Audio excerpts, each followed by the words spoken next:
Hello students, question number 5 from exercise 13C given है हमारे पास। ये एक एंगल डी, यहाँ पे सेंटर के बीच में ये एक क्वाड्रिलेटरल दिया गया है और हमें जो फाइंड करना है वो है A B C, angle A B C, angle A B and C. तो देखें ए बी एंड सी मतलब ये जो एंगल है हमें ये फाइंड करना है। अब सबसे पहले देखते हैं हमारे पास गिवन में जो चीज़ है वो है ये एक स्ट्रेट लाइन जिसकी आधे की एंगल 65 है और बाकी जो है वो रहती है जो कि इस क्वाड्रिलेटरल की एंगल है। ये बाहर है क्वाड्रिलेटरल से और ये अंदर है। तो ये अंदर वाली फाइंड आउट करने के लिए हम क्या करेंगे कि पूरी जो स्ट्रेट लाइन की मेजरमेंट 180 माइनस ये 65 इज़ इक्वल टू ये हो जाएगा 115। यस 115। सो ये जो अब हमारी एंगल आ गई है ये आ गई है 115। अब हम जानते हैं कि इन द सर्किल अगर कोई क्वाड्रिलेटरल है जिसके चारों साइड्स, चारों कॉर्नर जो है वो सर्कल के सर्कमफेरेंस को टच करते हैं तो बनने वाले opposite angle always will be supplementary. Supplementary में क्या होता है कि दोनों ही जो एंगल होते हैं वो 180 के होते हैं। तो ये दोनों मतलब बी एंड डी टोटल हैं 180 माइनस, अब अगर हमारा डी 115 है तो B 180 minus 115 is equal to B same आ जाएगा हमारा 65 डिग्री। तो B is equal to 65 because of supplementary angles. Question number 6 from exercise 13C। Question number 6 exercise 13C से गिवन जो है हमारे पास ये एक क्वाड्रिलेटरल जो कि सेंटर में है। तो हम जानते हैं कि ये जो पूरा है वो 360 का होता है और जो इसकी अपोजिट साइड होती हैं वो आपस में इक्वल होती है।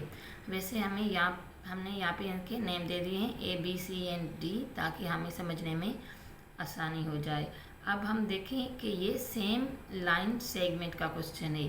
इसमें क्या होता है कि जो दो लाइन तीसरी लाइन को बना रही होती हैं तो अगर वही दो लाइन किसी तीसरी और अलग लाइन को बना रही होती हैं तो बनने वाले एंगल्स आपस में इक्वल होते हैं। जैसे कि यहाँ पे ए बी एंड डी, तो A B and D will be equal to A C and D.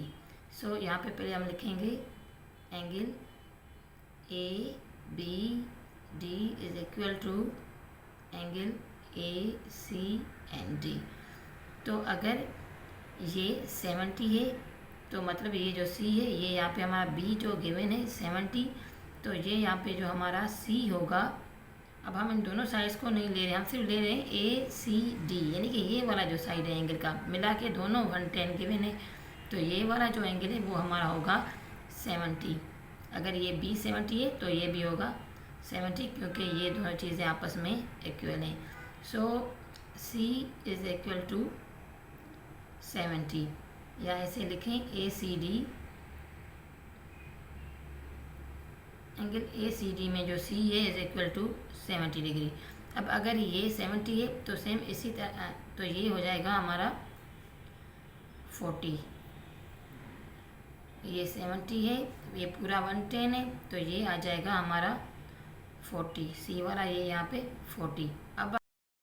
अब सेम यही प्रॉपर्टी हम यहाँ पे यूज़ करें ए सी बी।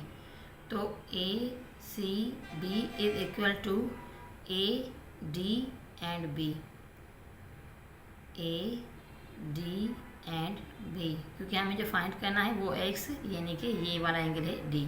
तो अगर A C D is equal to, यहाँ पे सी हमारा 40 है, so A D B will be also equal to 40 degree, means X is equal to 40 degree. अब देखते हैं part B, question number 6 part B.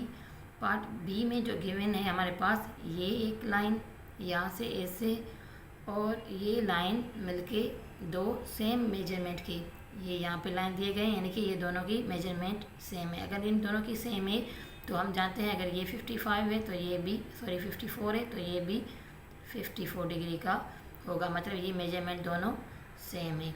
अब हमें फाइंड करना है यहाँ पे y, तो यहाँ पे भी ये हमें सिंबल्स दिए गए हैं कि ये दोनों मेजरमेंट्स सेम है। तो अगर ये दोनों सेम है तो ये y है, तो ये भी y होगा।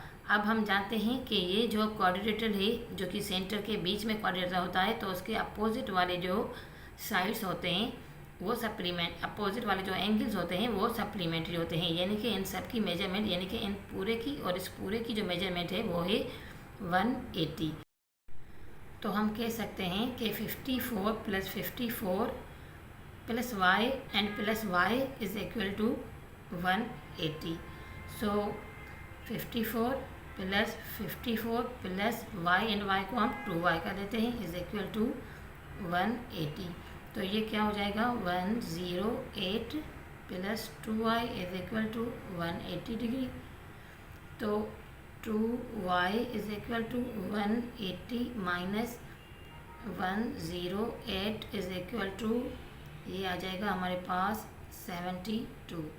सो 2y is equal to 72, dividing by 2 both sides, 2 will be cut and y is equal to 36 degree. तो ये y आ गया हमारा 36 डिग्री। पार्ट सी सॉल्व करें हम, जहाँ पे सेम ये हमारे पास एक क्वाड्रेटर गिवन है और हमने इसके नाम दे दिए हैं ताकि क्वेश्चन समझने में आसानी हो जाए, A, B, C and D। तो हम देख सकते हैं कि ये सेम लाइन सेगमेंट का क्वेश्चन है, जहाँ ऐसे में क्या होता है कि जो एंगल होते हैं, अगर हम देखें A C D को देखें तो ACD is equal to ABD, क्योंकि AD दोनों में सेम है, तो ABD। तो अगर ये C का एंगल ये X हमें फाइंड करना है, तो मतलब ये जो B वाला एंगल है वो भी ये सेम X बनेगा, यानी कि मेजरमेंट सेम बनेगी X। अब हम देखें कि CDB, ये वाला C और ये D एंड ये B, तो CDB is equal to CAB। Same line है, C और B सेम है, तो A बीच में है, तो CAB।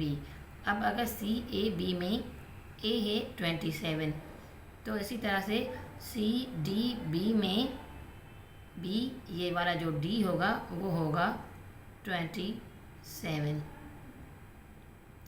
तो अगर ये 27 है, अब हम जानते हैं कि इनमें अपोजिट वाले जो साइड्स होते हैं वो सप्लीमेंट्री होते हैं। सप्लीमेंट्री का क्या मतलब होता है कि इन दोनों की जो साइड्स होते हैं उनकी जो सम होते हैं, इन दोनों की एंगल की जो मेजरमेंट के सम्स होते हैं वो टोटल 180 होते हैं। तो देखा जाए यहाँ तो वैसे तो हमारे पास दो एंगल होते हैं, लेकिन यहाँ पे हमारे पास 4 हो गए हैं, लेकिन इन चारों का जो सम बनेगा वो बनेगा 180। तो ये जो 4 हैं, तो उसमें से एक की हमारे पास मेजरमेंट गिवन है 65 और दूसरी ये 27 जो कि हमने फाइंड की है सेम लाइन की वजह से, एंड तीसरी 41 ये भी गिवन है, एंड प्लस चौथी जो है x is equal to 180।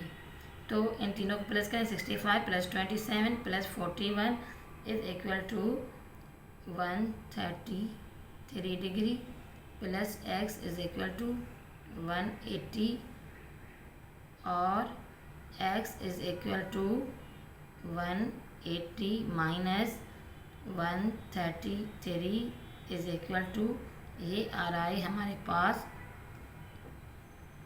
47 degree. मतलब ये जो x है हमारा वो है x is equal to 47 degree. Part D में भी ये हमारे पास एक क्वाड्रेटर गिवन है, एक एंगल हमें गिवन है 40 एंड एक हमें ये फाइंड करनी है y वाली। तो हम देख सकते हैं ये पूरे सेंटर सर्कल का जो ये डायामीटर है, और डायामीटर को जो दो कोर्ड्स मिलकर ट्रायंगल बनाते हैं तो बनने वाला ये वाला जो एंगल होता है ये राइट एंगल यानी कि 90 डिग्री का बनता है। तो अब हम इस पूरे ट्रायंगल को देख लें। तो पूरे ट्रायंगल की मेजरमेंट 180 में से -90 एंड -40, 90 + 40 इज इक्वल टू 130, तो ये बनेगा 50। 180 - 90 - 40 इज इक्वल टू 50 डिग्री। तो अब देखें हम, ये दोनों आपस में अपोजिट साइड्स के एंगल हैं इन द क्वाड्रिलेटरल। तो दोनों की मेजरमेंट जो होगी वो होगी 180, क्योंकि ये सप्लीमेंट्री एंगल्स होते हैं। तो दोनों अगर 180 हैं तो 180 माइनस सामने वाला 50 अगर हम माइनस करें तो बाकी जो रह जाएगा 130। So y is equal to 130। Thanks for watching. Please subscribe my channel and keep watching.